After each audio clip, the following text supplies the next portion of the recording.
Hello, everybody. Welcome back to the Natural Female Muscle Podcast. Today, you are joining myself and Ella Calverley and Zena Al Kelaby for episode number 58. So, we've got a special episode today. You are not just having to listen to me bore on and on and on. We're going to have a really, really nice group discussion today, joined by two of my favorite people in the sport, which I'm very, very Oh, grateful for. So to have Zena and Ella on today is a huge blessing. So thank you guys for joining me today. We're going to talk mainly around managing your expectations, returning to stage. Obviously, the season is starting to kick off a little bit. Ella herself is actually getting on stage this year, and both myself and Zena, like we've all kind of got this experience now of what it's like to return to stage, not just in your first prep. And that can be something that I don't think a lot of people talk about. They talk about like that first prep, but maybe not the returning stage. So we're going to have a little bit of a chat about that today and ultimately just a nice little catch up and discussion. So I hope you all enjoy listening to this episode in advance. But first and foremost, thank you to you two for joining me today. well, thank you so much, Loz. That's such a nice introduction. Yeah. Yeah, thank you. I'm really excited. I feel like this is going to be a really, really good conversation and podcast. It's No, you're like very kind of like bro chat, but now it's like girl chat. Yeah, girl chat. Yeah, we can call it girl chat. That's fine. I was thinking, I was like, I could do you also both a full introduction, but you've both had your own solo episodes on the Mm. podcast anyway. So if anyone needs a little bit of background information on Ella and Zena, you can just go and watch their own episodes, and then you Yeah. can bring yourself back to this one. But I think it's nice to kind of start off and just catch up really on where we're all at. Obviously, Ella, I did see you yesterday. Yeah. We didn't even really actually chat that much about even where No. anyway. So we'll have a little bit of a catch up, Zena. How are you doing? How are things getting on Yeah, your end? yeah, not bad. I don't know if anybody on here is like reading like my NBW log and stuff, but obviously kind of got a bit of an injury at the moment, but it's not like a typical kind of injury. It's really strange. So I've obviously like had injuries with my shoulders before, and I think when you like injure something like a shoulder and things like that, Yeah. you kind of know exactly how to make it better. But at the moment, it's kind of like nerve pain, which is obviously very different to just like an injury. So just being kind of like in my own bubble, really. I think whenever like training and things aren't going like as I plan, I kind of just like take myself back. I kind of spend a little bit less time on social media. I kind of just like focus on getting myself back to like where I know I can kind of like be my best self. So yeah, I mean it's one of those. I think any athlete has been through it. Ella, obviously you with your back before, like everyone knows the struggle. But it's just been kind of working at my own pace and trying like to keep myself to myself. But other than that, like I am good. Like everything else is going well, work's going well, coaching's going well. So I can't complain. I've just got to try and get like this fixed, really. Yeah, Have you? it's so frustrating. Like, as you say, Ella's been through it as well. I've had Yeah, sorry to so know. Yeah, many injuries, and like, especially when it's like nerve related, it's not like Mm, broken a bone or like there's something yeah, that's torn or whatever it is. It's like, yeah, and and then this is the thing that I find a lot with so many of my clients as well, is that sometimes nerve pain can like it can be worsened when you think about it more, when you stress about it. And then it's like, how do I stop stressing or thinking about it? Or is this right? Or do I need to just crack on? Like, it can yeah. be difficult, but it's just like time really more than anything. yeah. I think the frustrating thing as well is like it's kind of like if I broke a bone, I know it's broken. It's like Yeah. I know it's broken. When it's healed, it's fixed. Mm. Whereas like with like nerve pain, it's like okay, one day like I'm like okay, it feels pretty good, and then I potentially like move the wrong way, it hurts again, and it's like you can't like see the black and white progression with it, and Yeah. you don't really truly know like is it better? Like yesterday, I managed to do an RDL. Today, Mm. I'm nervous to like do things because Mm. if I then inflame the muscles around the nerve, I know I'm going to make it worse. It's yeah, I mean it's difficult, but I guess it's just another Mm. challenge, isn't it? Challenge road. Have you seen someone about it? Yeah, I've seen two different people. I think like the general consensus is like basically like my piriformis is compressing my sciatic nerve, but Yeah. one person said it was basically as my hips become like misaligned, and that's why it's caused it because I've been like misaligned. But I've had some acupuncture. I'm kind of like in the process of getting like a rehab thing sorted. So That's it's good. getting there. It's just frustrating. Yeah, I feel like for anyone listening who has been through an injury or is going through an injury, it's like one of those things where in that moment you feel like it's the end of the world. It's never going to get better. Mhm. You feel like you're just stuck. And Yeah. it can be very easy, I think, to let yourself just fall into this like really negative, just like spiral and headspace. Like, I don't know. Oh, did you see that? I just tracked my face in. Oh God. Anyway, yeah, but like I feel like it can be really hard. How have you found it to like deal with mentally? Yeah, to be fair, like actually fine, but I think like following on from your injury last year, and Mm, like I know like how hard that was and like mm, how like stressful that was, but then it's kind of with anything, like I know as soon as it's fixed, I'll be fine. And like even though like temporarily you may lose strength, temporarily, you think, oh God, I'm gonna lose like all of my progress. Like I think being in bodybuilding for a long time, you know that it will come back. And I think I've actually like surprisingly been fine. Like I've just been like, I know it's something that I have to fix, and once it's fixed, yeah. I'll be fine. But yeah, I think obviously following so many people's injuries, and even like seeing like other people on social media that have like really bad injuries, and then seeing where they are now, it's like I know that will be me next year. It's just I've got Yeah. to just kind of get through it, um, Yeah. which has been good. And also like the holiday helped. I was Oh, distracted. It's nice. like that, That it's looks like, so nice. and I think Here's yeah, like Turkey. yeah, it was really nice. Looks so Oh, nice. I was like, AJ seen this on holiday. It looks really nice. When are we going on holiday? Honestly, I bless Ethan. I literally said to him, I was like, I've just made my shifts work to have 10 days off, so we're going away, yeah? And he was like, I was like, yeah. No, it I looks, love that. We should go yeah, on holiday. We yeah, should we do definitely a should. little gals trip. I love going away. Like, Same. I just literally, like, pretty much every day, I just land on the sunbed like this for 10 hours. Was it like an all-inclusive hotel? Yeah. Yeah, I loved your story that you put on about that because we talked about this when we went to Cheltenham together as well at the start of March. Yeah. How like when you go away, even if you have all inclusive or whatever it is, it's like Yeah. just make smart choices and like Mm, don't and yeah. just put a bit of effort in. Like Yes. if you're Yeah. so used to doing what we have done for years, obviously if you're really new to tracking your food, it's going to be a bit harder, but like you know what your day of eating looks like. Yeah. Like Hmm. you have a protein feeding, you either do or don't have some carbs or fats for that meal, and you know what your overall intake is. So you don't necessarily need to track what you eat to still No. know where you're eating at maintenance or if you're eating Hmm. massive catastrophic Yeah. surplus. Yeah. Yeah. No, I think exactly. that's actually, oh, sorry, I was just going to say, I think it's actually a really good skill to develop as well. I feel like Yeah. everyone should develop the skill of being able to actually track your own food. I Mm. feel like a lot of people will like just rely on like being told what to eat, like, Yeah. and it's all well and good, like Yeah. if you're dieting, if you're in a prep, whatever. But I do think that a lot of people become so reliant on that that then they can't, they go for a meal out and they freak out and they're like, oh, I don't know what to eat, or they eat Yeah. too much and they're like, I've just whatever, I just ate so much and like I couldn't Mm. help it. But actually, if you learn, Yeah. it's not that hard. Like even, I mean, I haven't given like a proper update right now, but I'm assuming most people know I'm in prep. Mm. Like I actually went out for a meal with my mum last weekend, Yeah. and I've never done that on a prep before. Well, maybe in 2019, but we won't count that.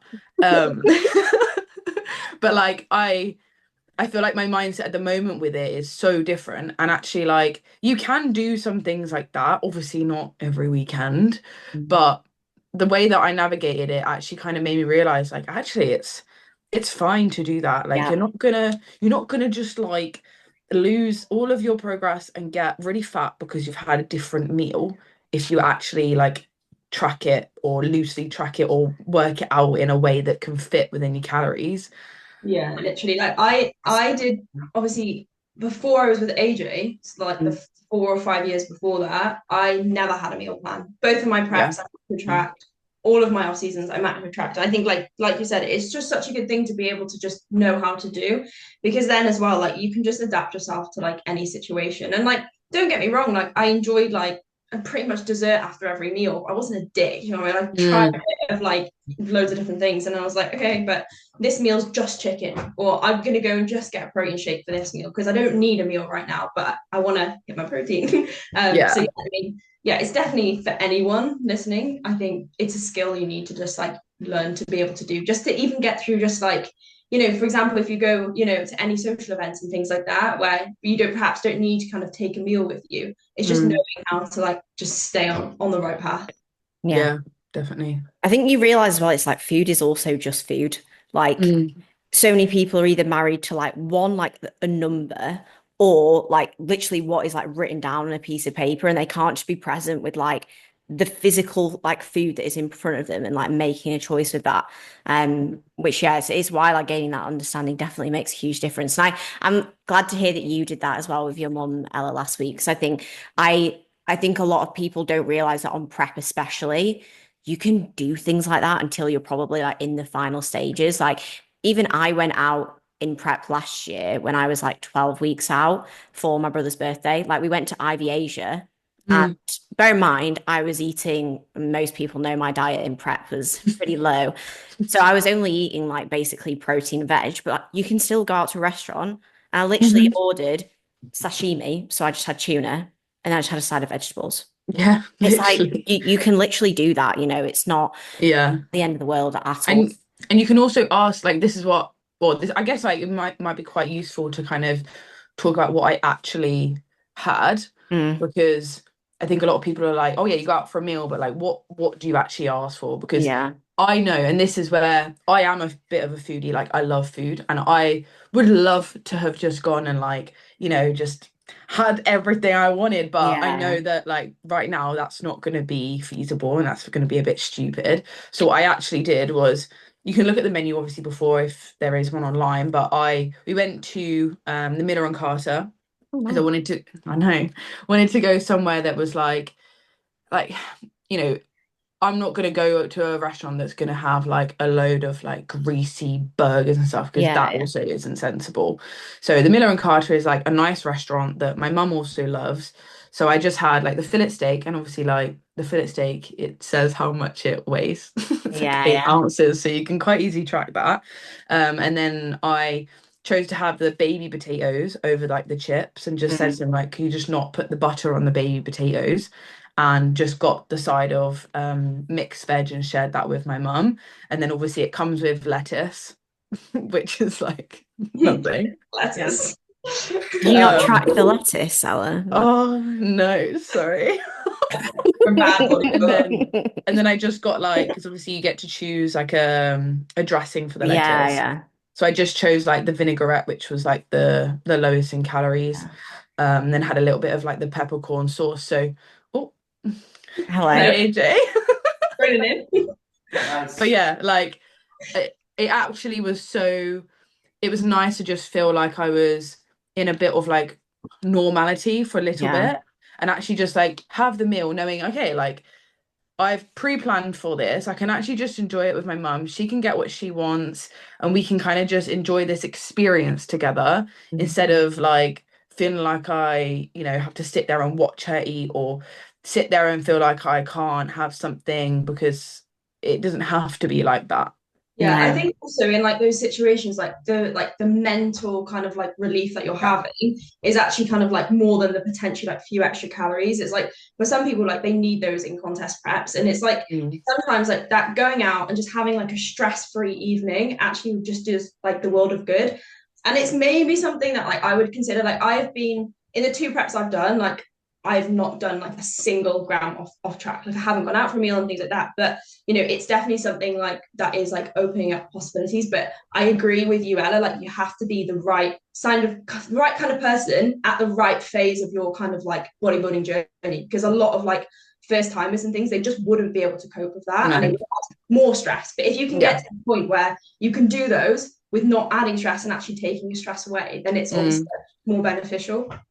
Yeah, yeah. I also think as well, it also depends on where you're at and like your timeline. And if I was in a position where I was chasing my tail and I was Yeah, like, no chance. Behind, I would yeah. be like, no, no, mum, we're not going out for a meal. Like, I'm no, thank you. But because I'm not in that position, thank God, like I'm in a very, very good place. I know that, it's fine and you can do it.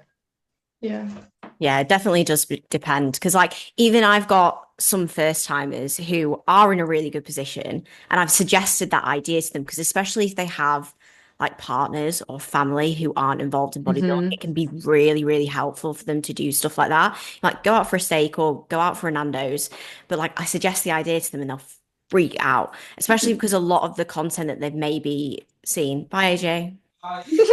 A lot, a lot of the content that they've maybe seen is like people, and usually you find this a lot of first timers will watch a lot of like really intense, like live in the box, like almost like they're Jay Cutler kind of thing. And it's like, Mm. do anything else. And then if they hear that from me, like they'll panic. They're like, but I Hmm. was like, I can't do that on prep. I was like, why? It's like your rate of loss is great. We're actually running a diet break. Like you're totally Mm. fine. Like, no stress. But yeah, it takes time to get there because I wouldn't have been able to do what I did in my last prep, in my first prep.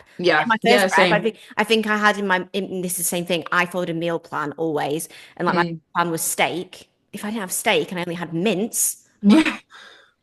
what do I What are do? you going to do? It's like it's the same thing. You'll be fine.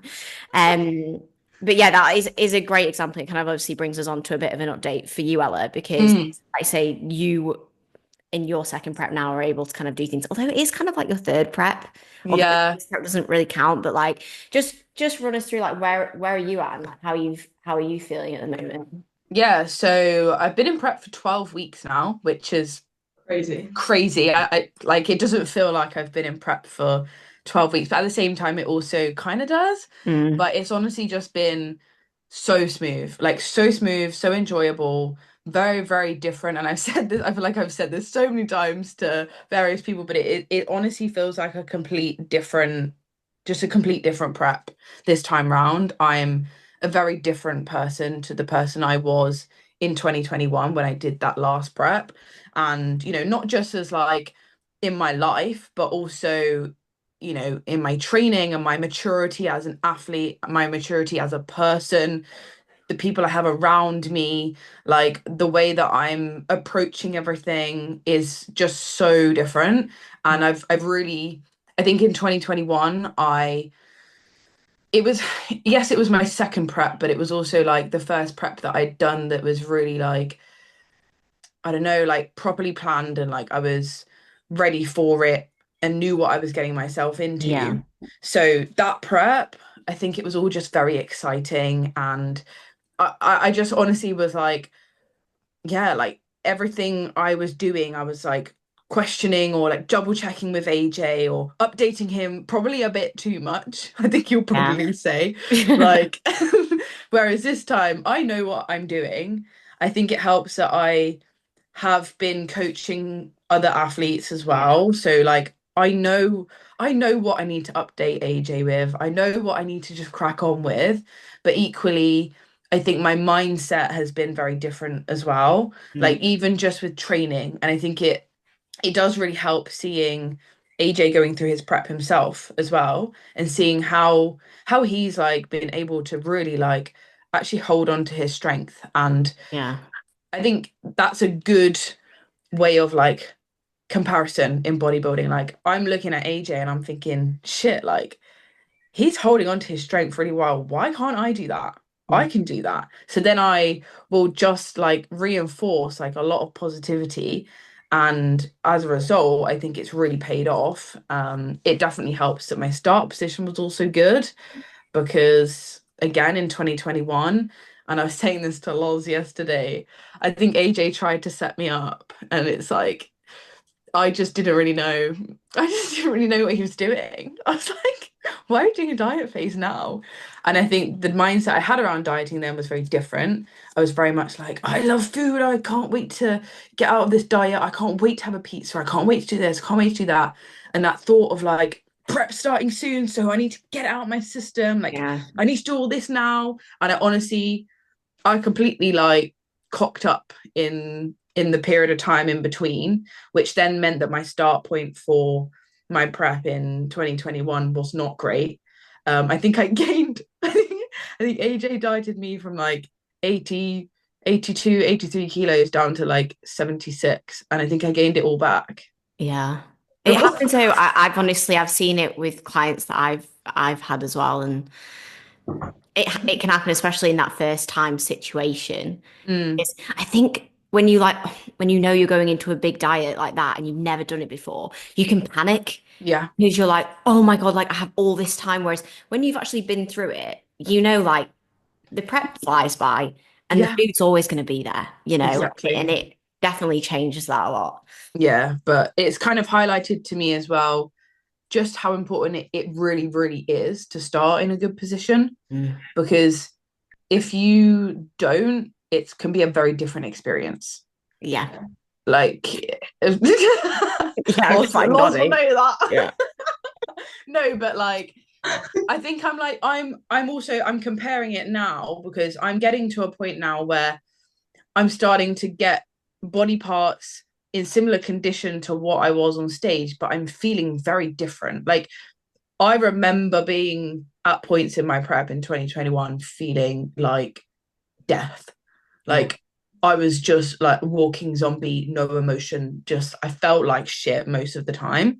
And to be now like in a similar condition in some areas and be like, I feel really good. Like, Yeah. Yeah.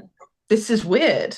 But I think it's just because I started in a much better place and my rate of loss hasn't had to be so aggressive. Mm. So it's actually meant that I've been able to feel better. Yeah, I often think that I mean, we spoke about it a little bit yesterday with how when you spend more time at certain body weights, you obviously get more Yeah. adapted to them. So like that was the main issue for me last year was like I had no time to adapt to every body weight that I was at. And I'd also not been at those body weights for like 5 years. So Mm-hmm. it's like so aggressive. But I also think that like with how shit you feel, often it's related to how hard you're pushing and also sometimes like how shit your routine is. So like Yeah. if you're not sleeping and if you're really stressed, like that's the thing that often creates some of the worst prep symptoms. And I've seen it with clients, Yes. I've seen it with AJ, like even the difference with him this year from like 2021 when he felt his worst when he was basically like sleeping like 3 hours a night. And then Yeah. you Mm-hmm. feel all the shit prep symptoms so much more over anything else. Like I bet your routine's probably a lot more consistent now than it was Yeah. in 2021. Yeah, definitely, Yeah. definitely. Like massively different and just yeah. It's just it's literally just so different. Everything is different. It's nice It's to see crazy. them. Yeah, like even my prep last year, like I hate like saying this on podcasts because people like roll their eyes, but like it was easy. Like I Yeah. didn't have to push. I didn't do a single bit of cardio the whole prep. I say last year, it was the freaking year before that. Oh my God. I didn't do Shit. cardio. Honestly, I where's time gone? Like I didn't do any cardio. My steps never went really high. My food never got low, and that was just because we had enough time. I wasn't out of shape when I started, and And you like you did a said, pre-prep as well, didn't you, as well? yeah, exactly. Yeah. And it's like routine was the same. And obviously, like it was for me, like my routine is never going to be perfect because I work Yeah. different shifts, I work night shifts, I work different days, but like it's as consistent as it can be. And like I still prioritize the things that I can control. And I think Yeah. like, yeah, like it's just a lot of people like they just get stressed about like unnecessary things, don't they? And it's like Mm-hmm. ultimately like if you just kind of like just follow the plan and like focus on everything that you can control, Mm. like it'll be so much smoother than just constantly like stressing. But even like you, Loz, like you spoke about it a lot on like posts and things, and Ella, I know you have as well. It's just like accepting the phase that you're in and just not like wishing it away. Like be Yeah. present, like just Yeah. enjoy what you're doing, enjoy feeling hungry. Like right Yeah. now, like my appetite, I woke up this morning, I was like, oh, like I don't really want to eat right now. But then I know like there'll be a time where I'm like, no, no, no, I'm like so hungry. Yeah. yeah, right. So it's like embracing like every feeling. Yeah. Yeah. I think that like mindset and like the being present in it is almost even the more significant thing because this is what I find so interesting with like my prep comparisons is that obviously my prep last year was actually bigger with like how aggressive it was at certain points. But I found it way more enjoyable than Yeah. my first prep. I felt way worse in my first prep, and Mm. like I felt more stressed. I didn't enjoy it as much, couldn't wait for it to be over, kind of thing. Whereas I think you guys can hopefully attest, like when you saw me Mm. throughout prep last year, like I was decide like maybe looking a bit dead. I was generally always like really happy. Like I never Yeah. felt like down, and I obviously tried to convey that a lot in like a lot of my content and stuff, which is something that Mm-hmm. I almost find like weird with like my comparison from prep to prep because I feel like on paper it was my worse. second prep was like worse than the management. Not that that was like our fault for like those who Mm, don't know, it was kind of a very like last minute prep. mm, But like I still really enjoyed the process of it. It's like I was being pushed fucking hard. I hmm. was not eating very much, doing a lot of cardio. But because I was like, this is it, and I've chosen to do this, like I'm just going to accept the challenge. I'm just going to see how hard I can push myself. For most athletes, probably not wise, but like because I kind of like to see myself as a bit of an experiment anyway, like I just saw it in that way, and I was like, let's just see what I can do. And I think like that's where the mindset aspect of it, like even if you Hmm. have a better position or not, does definitely make a huge difference. Yeah. Yeah, yeah. I also think as well, I don't know if you guys would agree to this, but in my first prep, I struggled a lot more to control like my reactions and my Mm. emotions. So like small little things would stress me out a lot more. And I just used to blame it on the fact that I was on prep. Like, oh, I'm on prep, so Okay. I'm gonna be more snappy and like, I'm feeling more emotional because I'm on prep. Like I just remember so many small moments. I look now and I think if that happened now, I think I'd just be like, okay, that's cool. Like little things like I remember so vividly. I'd prepped all of my meals. This is when I was at uni and I was in a shared house. I'd prepped all my meals for the day and I had them laid out on the table. I went into like my room and I came back out and there was a cat that had eaten my fish. Stop. Just came into the house and ate my fish. And I remember I just Have a I just breakdown. Yeah, you I had a definitely breakdown. I have. cried about it and I was so stressed about that. I was like, what am I gonna do? Like this cat has just eaten my fish. Like this is the end of the world. And it really felt like the end of the world. But actually, if that happened now, I'd probably just laugh and be like, Yeah. okay, I'm just gonna get some more fish. Yeah. Yeah. So it's like little things that I think people want like to blame or like to use as an excuse the fact that they're on prep to Oh, feel more 100%. snappy is Yeah. actually not doing you any favors because that probably maybe well stress isn't good for you, is it? Like No. it's going to make you look worse. And I think knowing that as well now, I'm not going to allow myself to get stressed in a situation that is not worth stressing about. Like I don't know if you saw on my story the other week, I'd spent ages making my cream of rice and it Yeah, I was like saw this. perfect. I was like, I've made this cream of rice so well. And I was just really excited to sit down and eat it. And I was a bit stupid, to be honest. I was trying to carry my camera and my cream of rice. And I walked on the side and then the bowl just smashed on the floor. And like my reaction was just like, oh, okay, Brilliant. let's make another bowl. Yeah. Yeah, no, I relate to that so much because I was a nightmare in my first prep, like Yeah. absolute nightmare. And I think a lot of it is also for me, and I mean Ellie, you'll feel this the same way as well. I think Zena's always been pretty level-headed. She's like a bit more mature than both of us. But like I was only 19 as well when I first did Mm, my first prep, and I was very just generally like emotionally immature, mm, So over the past like 6 years, I've emotionally matured a lot mhm. anyway. But I think that that's also like maturing as a person, but maturing as an athlete, and like a lot of first timers definitely just feed into being on prep and identify themselves with like prep.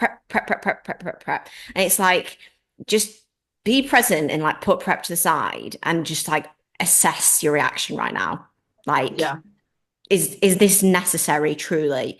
But no, I was honestly the exact same. I was the worst in training more than anything else. Oh Like yeah. I would basically throw my toys out the pram all Yeah. the time, all the time. And it was just unnecessary. But that's why like some of my clients hate me for it. But like I really keep people in check Mm, because I'm like, just have a bit of a reality check right now. Like seriously, it's not worth it. Because you get mm. to the end of those preps and you're like, why have I just been basically dick to myself and to everyone around me for the past 24 weeks? Grow up. Like that's Yeah, basically literally it. grow up. Yeah, Yeah. that's basically Yeah. it. Yeah, like Yeah. little things as well. Like I'll notice some sessions I'll be in and I don't really want to talk, to be honest. Like I don't really want to have a conversation with anyone, but I'm also not going to be rude. So like if Mm. I'm in the gym and I don't really want to have a conversation, but there's someone there and they're chatting to me, like instead of letting myself get like irritated, like please shut up, like please, Was I'm gonna this you with me yesterday? no, no. I was in a very chatty mood yesterday, probably a bit too much. But no, like just more so on those certain days where you feel a little bit more draggy and Yeah. just like I call myself out and I'm like, no, Ella, don't be a dickhead. Like just, like just have a conversation. It's fine. It's not the end of the world. Yeah, you might be feeling a bit spaced out and you don't really want to have a conversation, but these people that are having conversations with you in the gym, like obviously you don't want to be stood there for like half an hour chatting, ideally, but a lot of the time it's like they're doing it out of a nice place and they're doing it because they're interested in what you're doing, or they want to like, just support you and like actually say hello. And you don't have to ignore everyone just because you're not feeling like talking that day. Yeah, definitely. Yeah, like I like to be fair, like both of my preps, like they have been like pretty good in that sense. Like I kind of made a point, like I think from the first prep, like I like spent a lot of time like seeing other people's preps on social media before mine. And I think, like when people get to the end of the prep, you always see their like reflections, don't you? Where you're like, Yeah. oh, like I was to do it again, I do this. And like the biggest thing that I kept seeing was people being like, don't shut other people out. And so I think like both of my practice, like I made the effort to like not do that. But like you said, it's not about just kind of like spending hours like with people or making loads of plans that you kind of potentially know that you won't have the energy for, but it's still being able to, hold a conversation and be like, you know what, like I'm choosing to do this. Like it's my choice. I'm not going to be a dick to everyone else. And yeah, it's kind of like, okay, some days you might not feel like, going to do things or like chatting with people, but like it's still your choice. Like you have no fucking right to be a dick. Like you actually don't. You have no right. Yeah. And it's like you said, Loz, like it's just taking a step back and being like, the world doesn't revolve around me. And it's brutal, but it's like it actually doesn't. Do you know what I mean?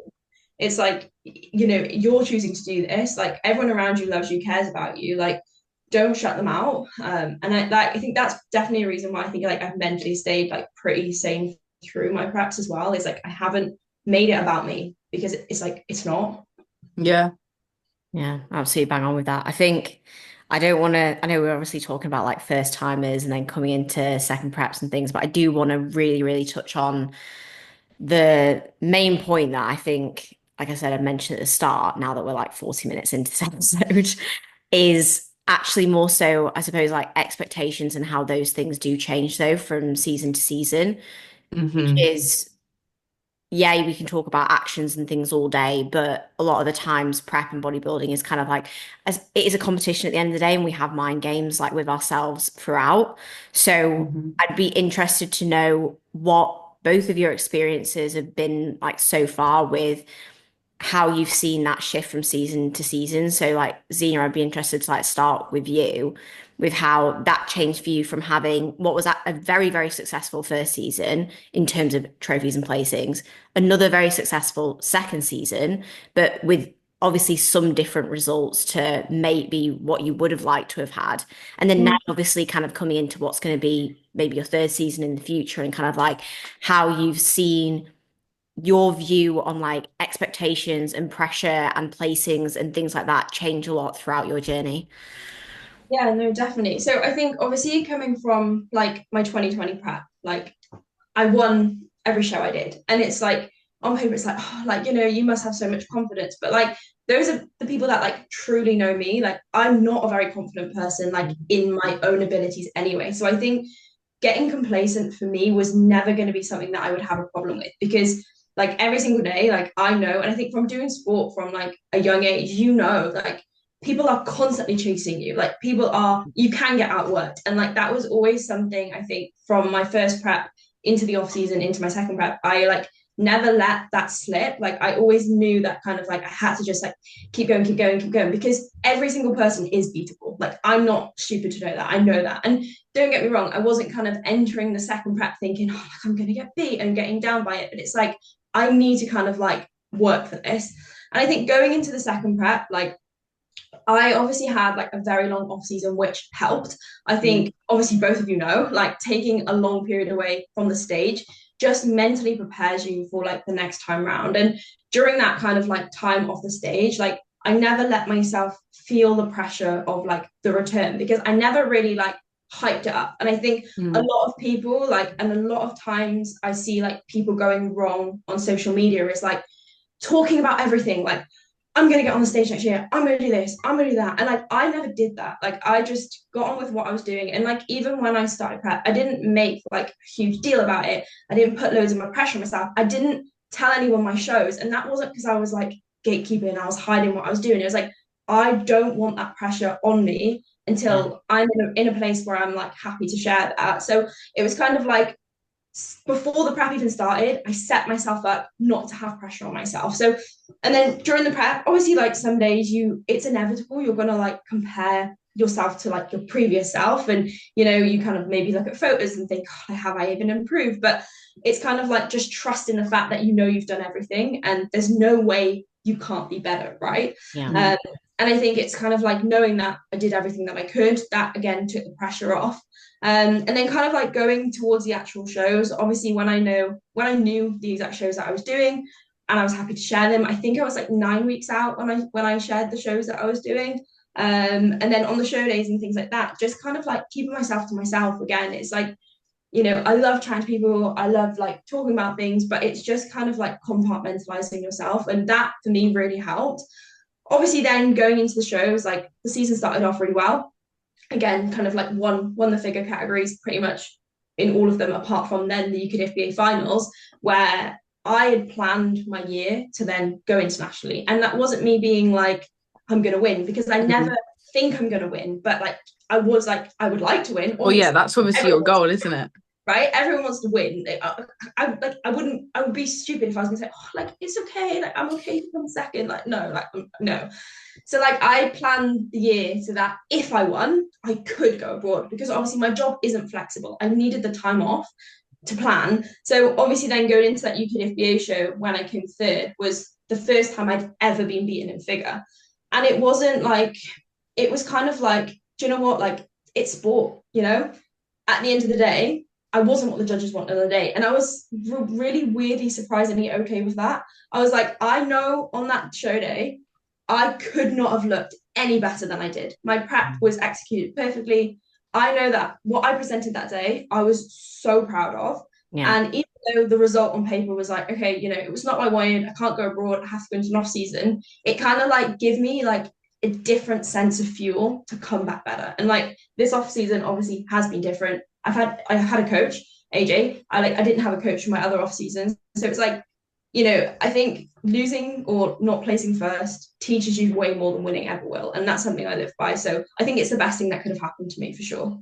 Yeah. Do you think it's just kind of brought you back in some ways to always remembering that like the most important thing is that you are your best in that absolute moment over anything else? Yeah, 100%. Like I woke up on the morning of UKFBA, like I sent my shots over to Brian, and I was like, we both said like, this is the best I've ever looked. And like, no matter the result that day, I was like, I know I could not have looked better. We landed perfectly. I felt good. I felt confident. Obviously, coming off the back of the BMBF weekend, like I felt like I just enjoyed the day so much more. Obviously, for me, like the walks in figure, like they always stress me out. But after BMBF, I got like a little bit more confident. And I was like, okay, like I actually believe in myself. And like, even though the one time I like actually believed in myself, I didn't place first, I felt the best that I ever had. And like, I was actually fine with that, because at the end of the day, like you can't control who shows up. You can't control, who comes internationally. You can't control, who's going to come that has never ever posted on social media before. Like, what you can control is what you present. And if you're truly proud of what you present, then I think it doesn't matter where you place, because you can kind of just take comfort in knowing that you look the best you ever could. Yeah. I loved your eye walk on that day as well. I have it saved on my phone and I watched it so many times last year. I actually have yours saved for me to watch next year. Because you walk so nicely, like the walk stresses me the fuck out. But yeah, I mean, Ella, you don't have that problem this year. Yeah, I have to do a routine.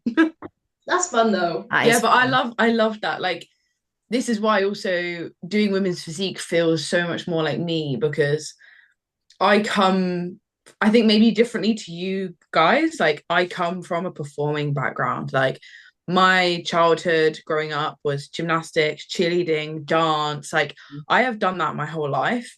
So one of the things that I genuinely love so much is being on stage. I think a lot of people are like, oh, I don't really like the actual stage, like, doing Yeah, that yeah. that sort of thing. But like for me, that is my moment that I love, like, more than a lot of the moments in prep, because it feels like I'm able to express myself, and it feels like I can just, like, I know, I just feel so confident on a stage, like, Yeah. even to the point, I don't know how many people know this, but in 2021, like, I created my routine for PCA for the first show, and then I had every intention on making up a different one for my finals show. And I just kept not doing it because my brain function was not really, like, at its best. And every time I went to make it up, I was just like, I've got nothing. So then I kind of just was like, well, do you know what? I'm just gonna wing it. And on the day, I literally just made up the routine on the spot, No which I way. think, yeah, to a lot of people, they're probably like, what the fuck? Like, are I love you all that. right? But like that for me, like, I felt way more comfortable doing that than trying to make up a routine and like cocking it up on the day because I forgot it. So I'd rather just go, I'm just gonna do whatever feels like it comes to me on the day and then Yeah, roll with that. Mm. So that's what I did. I love That's so that. impressive, like, honestly. But like how we coming like over to you, Ella, and like where you're at Yeah. now though, how are you feeling with the expectations and the pressure that you feel on yourself? Because I know you put a lot of pressure on yourself in your first prep. Mm. And I obviously remember we've had so many conversations about like how you felt after like the UKD FBA when like you weren't happy with your placing and stuff. And it can be hard with even just as Zena's like talked about there with when you've taken time away from the stage and you have obviously documented your process so much and you are documenting your prep a lot, which is not necessarily a bad thing, but it's about how it impacts how you feel. So it's like, how are you feeling at the moment with pressure and expectations, and how has that maybe changed from how you felt in 2021 comparatively? Yeah. Do you know what? I'm actually in a really good place with it, because like you said, in 2021, I really, really put so much pressure on myself Mm. to, honestly, I think I just got a bit cocky. I think I got a bit arrogant. And I think it also came from when I first was introduced into bodybuilding, when I first got into the sport, the coach that I had first before AJ, that was my introduction. And he really bum licked me. Like, Mm. his first conversation with me was, you could win. You could win a show. You can do really, really well. I think you're going to do amazing. So that almost like planted that seed in my head and made me feel so like arrogant about it. I was like, well, he's told me I'm going to win. So in that first prep that never actually ended up on stage, that first prep, I really thought I was the shit. I was like, I'm good. I'm going to win. Like, I really, really thought I was going to win. And who knows? Who knows if I would have won or not? Probably not, because I was actually quite, I was actually quite small. But like, I think I carried that into the second prep, because that prep never ended up on stage. I didn't get that reality check of like, hold on, Ella, like, you know, there are other people that have been doing this for a lot longer than you. Like, you've literally not even tracked a macro, and now you think you're gonna win a show. Like, chill out. But I think I took that into my second season, where I obviously then ended up on stage. And I think because I also shared that so much online, and not just that, but having that arrogance in myself, Mm. thinking I'm gonna win. Like, I don't want it to kind of like, I don't know. I guess it's a little bit not embarrassing, but like, I really actually thought I was going to collect my trophy. Right, yeah. Like, I had already, obviously, I was with my ex at the time, and he was also doing a prep, and I thought he was going to win. I thought I was going to win. I thought we were both going to win, and I'd already planned we were going to get photos together with our trophies and how those photos were going to look, and like, we could ask them to do it on the stage. I planned that in my head. Do you think that social media impacted you there because you kind of like wanted to be able to like share that on social media that you'd wanted as well? I think a bit, yeah. Yeah. Like, I would be lying if I said it didn't, Mm. but I think most of it came from that kind of like first initial experience. And Yeah. to be honest with you, I'm actually so grateful.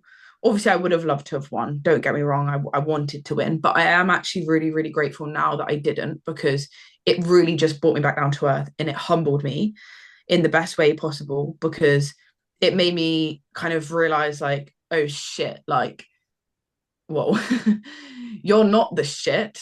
And actually, people can beat you. There are people that are better than you, and that's okay. It doesn't mean you're not very good.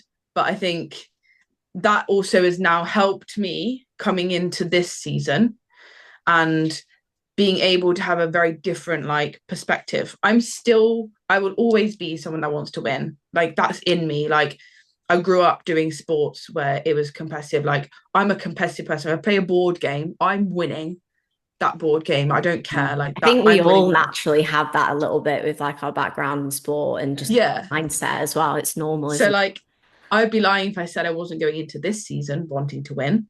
Obviously, I am. I want to win every show I do. Like, but I think the difference is I'm not naive to the fact that I might not win, and there might be someone turn up on the day. Doesn't mean that I shouldn't still want to win, because I think I need that to like drive me. But I think I'm just more aware of what can happen and how that outcome can really change. Also from federation to federation, because UKDFBA, I thought that was like my main show, like, and no fault of AJ's either, because when we were like doing in-person check-ins as well, like he'd be like, I don't want to like make him sound bad, but I think he said to me like, and it stuck in my head. I think he said something like, yeah, I'll be surprised if you don't get an invite. Like, I'll be surprised if you don't place. And I think I took that as like, oh, like he thinks I'm gonna win. He also thinks I'm gonna win. Well, I'm obviously gonna win.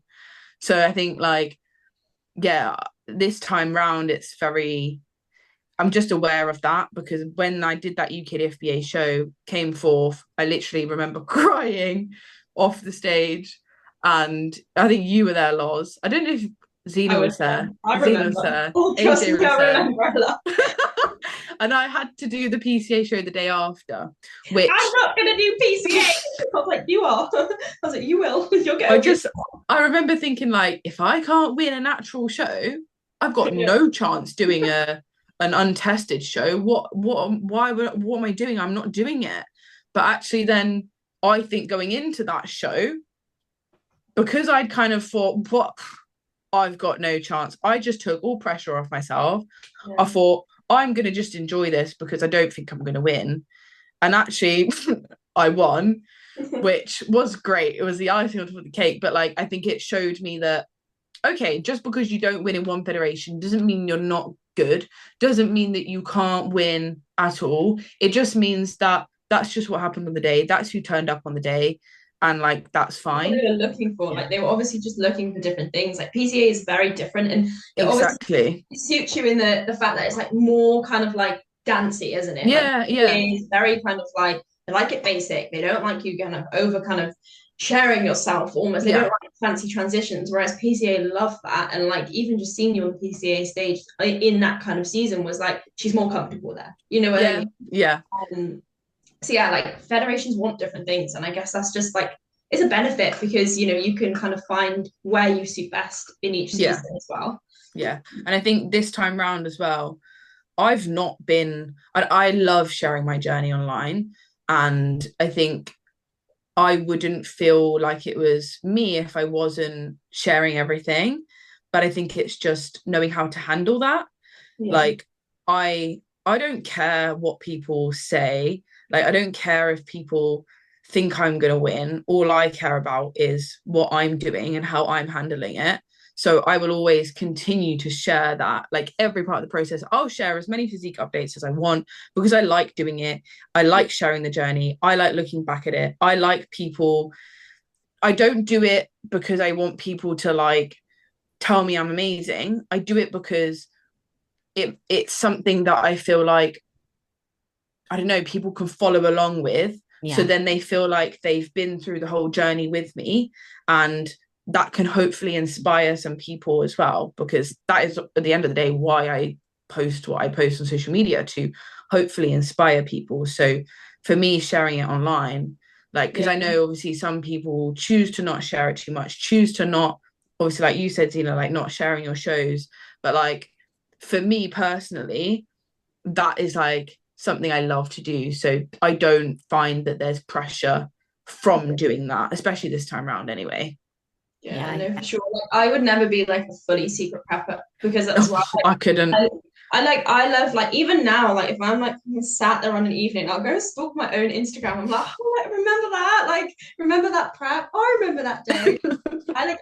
I love doing that. And like, for example, like Ethan doesn't post a single thing. Like, I know obviously AJ hasn't posted a physique update either. And it's like, for me, like, I love to be able to look back on like where I was at each phase, but like every single person is different. And I think men are like worse for just like hiding themselves away. But I love to be able to do that. But it's just like, it's whatever works for you, and like how you handle it.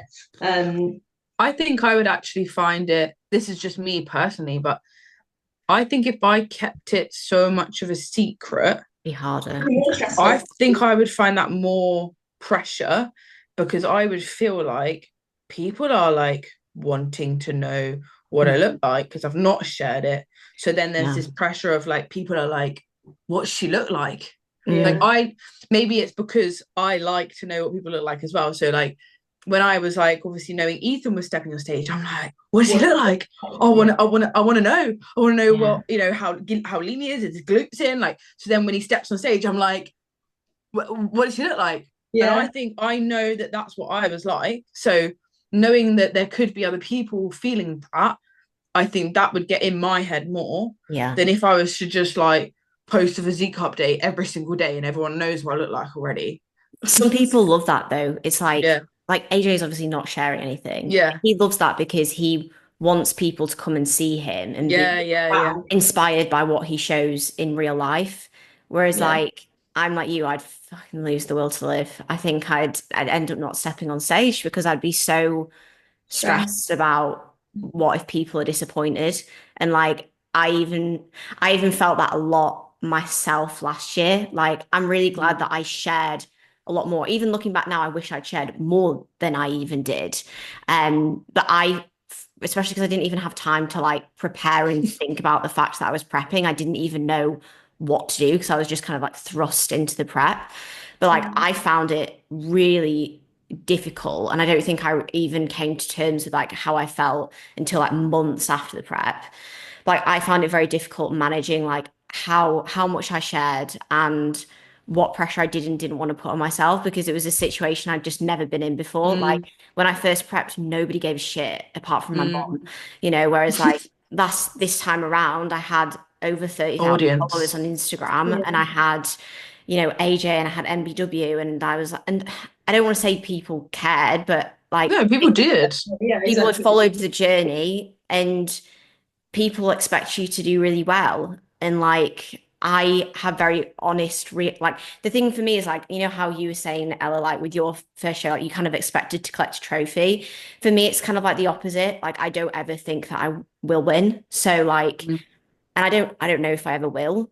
But it's like I obviously want to, but like in my head, I kind of know what my limitations are and what my standard of my physique is. But I know that other people maybe don't expect that of me. And I find it difficult because as a coach and as somebody who tries to lead a lot of the way in natural bodybuilding, it's like, but if I do not do well or I don't win, well, does that devalidate me? Like No, that's what I struggled with a lot at the start of the season. Do you know what? Sorry, if anything, I think you're like, people feed into you as a coach and as an athlete, not because of a placing or a trophy. Like for yourself, Loz, like you have built such a good like business purely based upon the fact that you know what you're doing, you're good at what you do, and you show that in your day to day, you show that in your progress. not the trophy. Like, I guarantee you, like, none of your clients are sitting there thinking like, well, if Loz doesn't win a trophy, like, I'm sacking her off. Like, you know, people don't care about the trophy. It's literally like how you handle yourself in every situation is what people respect. Like, Yeah. after your show days, you're like, yeah, like, okay, I didn't win, but this is how I'm handling it. And I'm handling this like a professional. Like, Yes. everything you do, the standard you uphold to yourself is like a professional. And like, that's what people inspire are by. They don't kind of see, don't get me wrong. You look at someone that, wins a show and they have an awesome physique and you're like, wow, like they look sick, but that's not inspiring in the same way as showing how you handle life and how you handle every situation and how you handle every part of it. And I think like even just like from your shows and things, it's like you're a real person. Do you know what I mean? Like, Yeah. and that's what people love. And don't get me wrong, like I know it's hard because you kind of think like you want to kind of like have something that like people like, oh my God, like yes, like but Yeah.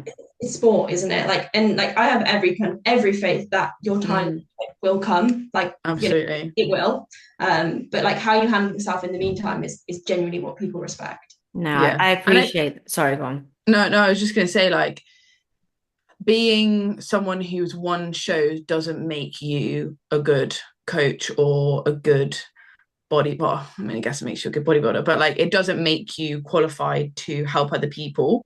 Yeah. And I think, actually, if anything, and I don't want this to sound like a backhanded compliment at all, but like the fact that you haven't won shows, I think makes it feel a little bit more relatable to people who come to you, because they're like, I think if someone is wanting to get into bodybuilding and they see that they maybe get drawn to someone who has won everything, obviously, like, that sometimes happens. Like with Zena, she won like all of her first shows. And I think just people seeing the fact that like you're doing what you're doing regardless of the placings, and the fact that if they did a show and they didn't win, they would be able to relate to you because you also know what that feels like. And I think eventually you will have your time, like Zine said, I fully believe that too. And then you'll be able to be like, this is where I've come from and I didn't fucking give up. And now I'm here. And actually then you've gone through like everything, like your experience is so like diverse that is more relatable than anything. I honestly appreciate those thoughts from both of you so much. And you both know that you're like the main people like in my corner throughout, and you were both there for me a lot throughout last year as well, because like you know, and I'll be fully transparent with this. So like every show apart from the UK FBA finals, when I came off stage, I was like upset, not with myself or what I presented, but I was upset because I was like worried about how it looked. Like I remember that was like the same thing that I said. I remember being with like you and Keith at backstage at BNBF, and I remember being with you at PCA, and like I was just worried that people were going to be like disappointed. And I think I felt that initially, like those thoughts. But what you've just said there is exactly what I feel like now that I've come away from like what I presented at the UK FBA finals and then into this off season, I've like reminded myself why I do what I do. And it's not just like you say, it's not about winning, and not everyone wins. Like one person in a show wins, but everyone else doesn't. And that's the majority of competitors. But like what I think is important is why we all bodybuild in the first place, which is to progress to be the best that we can be. Yes, we want winning to come along with that, but sometimes it will, sometimes it won't. And like that's why whether somebody wins or doesn't, it's about like the progress. Like when Zena wins, it's fucking sick because she's made loads of progress. Like Ella, if you win or you don't win, it doesn't matter because the jump you made in the last 4 years is ridiculous. Like, and even what I was able to remember last season is even though I didn't win, I still put on a lot of muscle from the last time that I competed and presented the best physique I could have done in those set of circumstances. And it wasn't my time, and that's fine. But like we just keep going. And I think that that's literally just I think that's actually the benefit of doing the season 2 seasons is that then you look back and you almost can feel less of the pressure because no matter what, you can look at where you're at this season, where you were the previous season, and hopefully you can say to yourself with certainty that I've done everything I could have done, to be And better. like for both of you, like as well, like you never really talk about it, but you both change categories, you know, like Yeah. obviously I've just been bigger, like you know, I'm doing the same thing over and over again. And like, don't get me wrong, like I do a bit of bodybuilding for fun, but like my category has stayed the same. But like Loz, you went from bikini to figure, like that is a big jump. And I know obviously like bikini now is quite different to bikini when you first did it. Like it's, you know, you do see a lot more kind of heavy muscle bikini athletes. But when you did it, that wasn't the case. And like Ella, obviously jumping like from figure to physique, like you're not just going from like one season to next. You're doing, you know, the season, but also changing category, which like people just like don't give enough credit for as well, because it's not just that you're doing like the same show, the same category, and you're trying to like up your placing. Like you're literally dipping your toes. And Ella, for you, especially like women's physique, like you see a lot of older women in that category, and you're going in as a younger athlete. Like you know, it's a lot of kind of like things that like most people just don't even think about, and obviously you don't really talk about it either. Yeah, that's very true, to be fair. I never well, I kind of know that, but like, you know, You just you don't kind of really just know. forget that you Yeah, just kind of, well, this is what I'm doing. Like, I feel like I knew as soon as I stepped off stage in 2021 that I didn't want to do figure again. So I feel like it's been in my head. Like I've felt like a women's physique athlete this whole time since I stepped off stage. So it's not really, I've not really gone, oh, actually, like I'm I'm taking up another category, because it's yeah. kind of felt like I've always been in that category through my off season. But yeah, like you're very right with everything you said there. I think figure is a really interesting category though. Like I was talking to Natty News the other day because I was on their podcast. I was telling you this, Ella. And we were talking about figure, and we were almost saying, like, in some ways, figure's kind of almost like the classic of female bodybuilding categories in the sense that, you know, like a really good classic bodybuilder can also be a really good open bodybuilder. But if you're a good open bodybuilder and you're not classic, you can't really do very well in classic. It's kind of like the best, like figure is like if you're really, really good in figure, you can also then do physique and you can also then do bodybuilding. You know, you can progress upwards. But even some very good physique athletes or very good bodybuilders on the women's side probably couldn't do very well in figure because it's so structure dependent as well. Yeah. I think that's why Zena, as much as you're kind of saying, oh, I've done the same category, it's because you are so beautiful for the figure division. It's not because you're just sticking in a comfort zone. You know, you're just doing what you're fucking good at and what you're kind of Yeah. known for over anything else. Yeah, it's so like you said, like it's so structure dependent. Like unfortunately, like some people will like never be able to be like the top of figure because of their structure. And that's nothing to do with how hard you work, how much muscle you have, how lean you come in, how hard you come in. Like unfortunately, like if you're literally born with a different type of structure, like you won't be able to be like the top of the top figure. And like obviously, like probably the reason I've stuck with figure is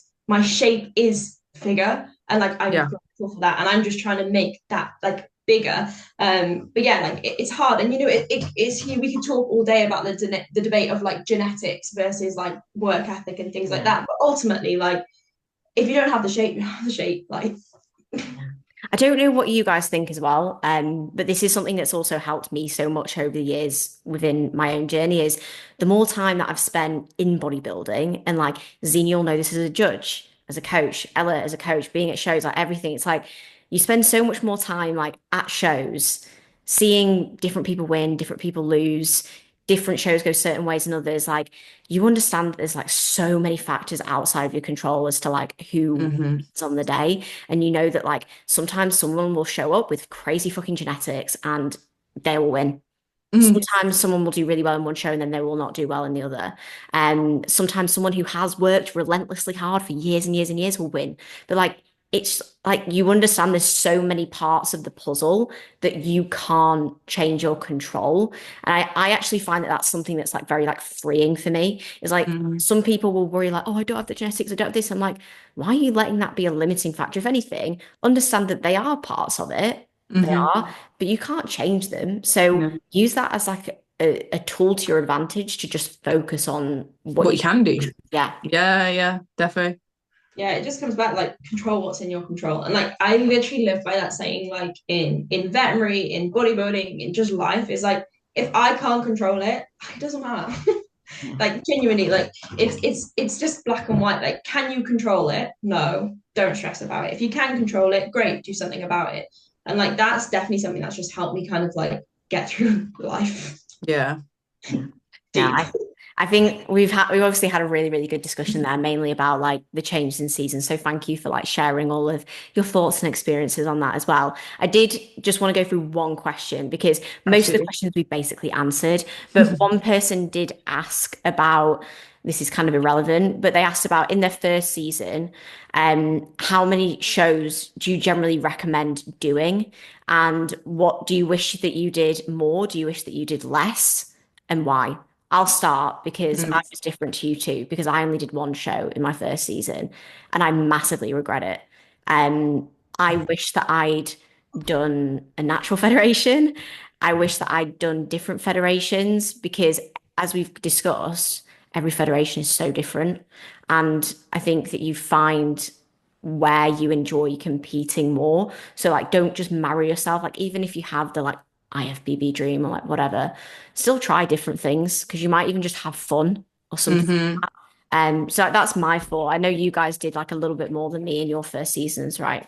Yeah. Yes, I did. So my first season was 3 shows, 3 different federations, 3 back-to-back peak weeks. So yeah, obviously, like it was a little bit different for me because it was COVID year. So I basically like those were the only shows. I didn't have like the opportunity to kind of like spread them out. But like similar to you, Loz, like I would definitely do more than one. I think 3 is a good number for a first season. Yeah, agree. But I think also just planning for, potentially the fact that if you are doing 3 different federations that potentially have finals, you also have to factor that in as well. Yeah.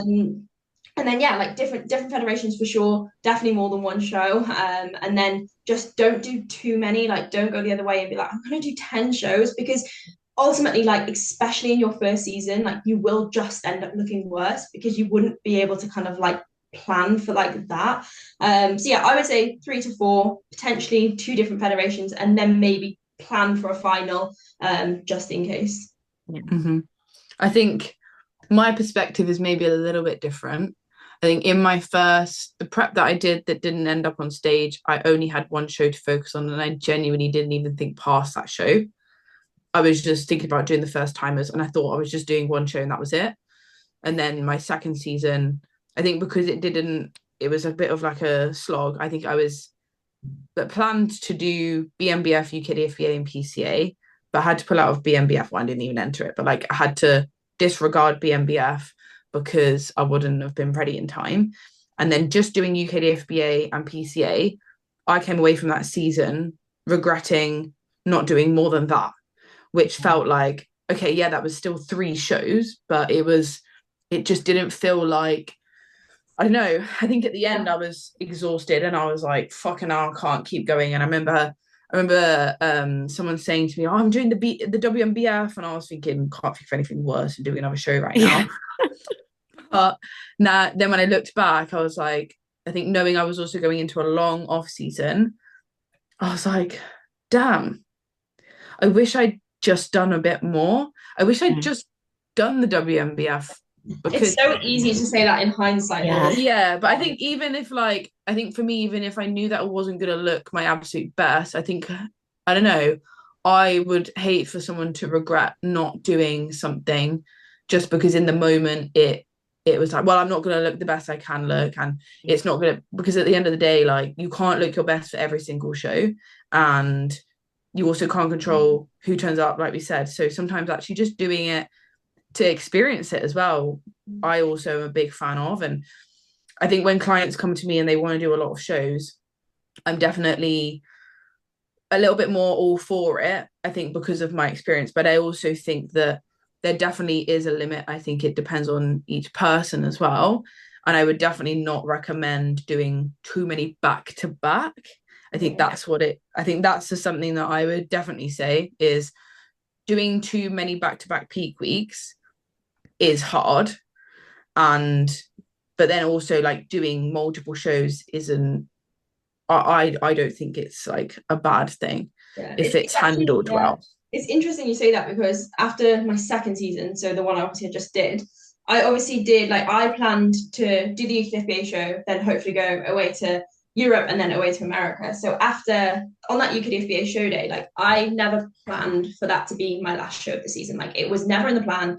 I was never going to finish there. If I didn't qualify for UKDFBA, I was like, okay, it's fine. I can do PCA finals. I could go away with BNBF. I could do WNBF. There were so many possibilities. But for me, like it's slightly different to your perspective. And when I finished that UKDFBA show, I was like, I know what I need to do now to be kind of like the best again. Like I know what I need to kind of like work on. I know what I need to improve on.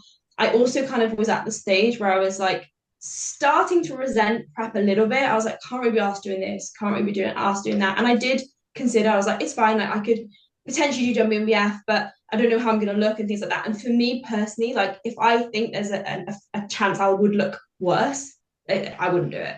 So it's like it's hard and it's like so person dependent. Mm-hmm. But yeah, I think that also for me, also touching back on the fact that I love the performance side of it. I love being on stage. So like I think for me that's partly why I wanted to do more, because that was something that really fulfilled me so much. Whereas if I didn't care so much or I didn't enjoy the whole process of being on stage as much, then I think it maybe would be a different story as well. Yeah, it just depends, I think, on like the person. Your coach will help you to make a decision based on like what your physique looks like, what it can handle, and then what you want, what you can afford, what you can do. But like, yeah, it is so person dependent on that front, and you just kind of have to, I think, actually just take the time to think about what you want to do, because I think too many people let somebody else say, oh, I should just do this or just do that. It's like, just think about what you want out of the season. And that's kind of the most important thing. But I'll leave the episode there because I know that we've talked for a decent amount of time now, but it's been so nice to have you both on today. Thank you for joining. Yeah, I've loved it. Thanks for having me. And me too. No, it's been awesome. So thank you to everyone who has listened and made it through the episode. Please do make sure to check out Ella and Zena's socials and all that good stuff. I'll make sure to leave it down in the description below. Of course, if you've enjoyed the episode, please give the podcast a 5-star rating. Please do also share the episode and tag us, because we love to see when people are listening. We get them to do an emoji. Sorry, I love doing that. What's that? Like if they've got this far to the episode, if they share it on their Instagram story, they have to put an emoji. Well, what emoji are we selecting? Come on, Anna, it's your idea. Oh God. Time's ticking. Time's ticking. Wait. I think it should be the, like the love heart that's like that. With the hands. Yeah. Right. Give us a 2 hands love heart like this. Take a screenshot of us, like. Yeah. If you've made it to the end of the episode. Yeah. Thank you so much for watching, guys. And we'll catch you all in the next one.